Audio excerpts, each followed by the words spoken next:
নমস্কার, উমার হেসেলে আপনাদের সবাইকে স্বাগত। আর একটা নতুন রেসিপি নিয়ে চলে এলাম।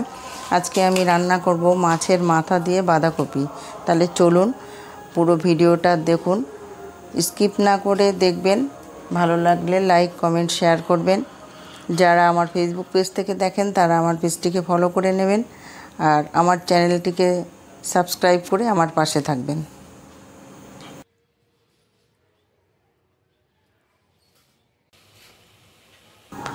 বাঁধাকপির একটা গন্ধ আছে, তাই জল ফুটিয়ে বাঁধাকপিটা কিছুক্ষণ সেদ্ধ করে নেব।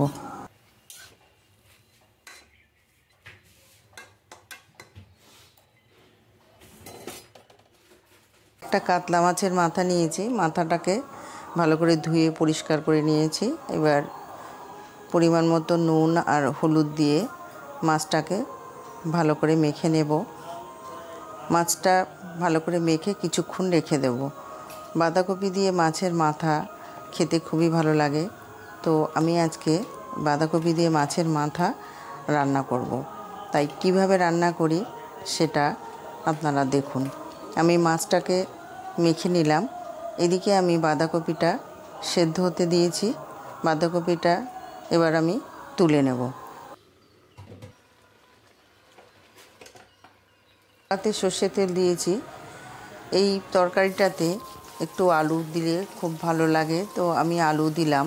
আপনারা দেখেছেন আমি আলু সবসময় নুন আর হলুদ দিয়ে ভেজে নিই। এই সময় নুন দিলে আলুর মধ্যে নুনটা ভালো যায়, তো আমি নুন আর হলুদ দিয়ে আলুটা ভালো করে ভেজে উঠিয়ে নেব।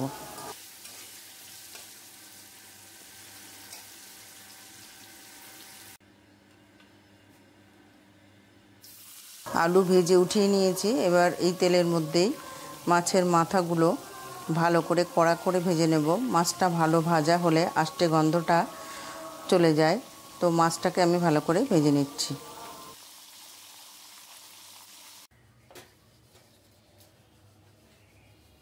মাছ ভেজে উঠিয়ে নিয়েছি, কাতলা মাছের মাথাগুলো।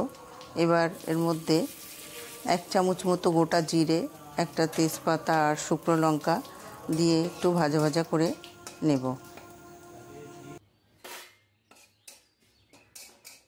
ভাজা ভাজা গন্ধ বেরোচ্ছে। এবার আমি এর মধ্যে একটা কেটে রাখা পাকা টমেটো দিয়ে দিলাম। টমেটো দেওয়ার পরে একটু নাড়াচাড়া করে এর মধ্যে বাকি মশলাগুলো দেব।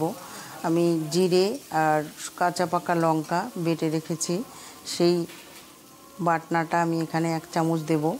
আপনারা চাইলে গুঁড়ো মশলাও ব্যবহার করতে পারেন, কিন্তু বাটা মশলা দিয়ে খেতে বেশি ভালো হয়।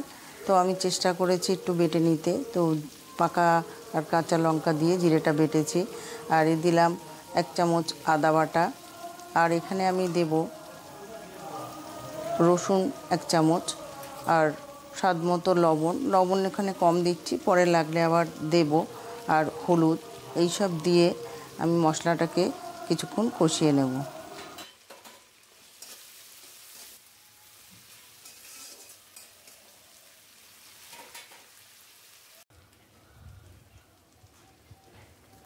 সমস্ত মশলার কাঁচা গন্ধটা চলে যাওয়া পর্যন্ত ভালো করে কষিয়ে নিলাম।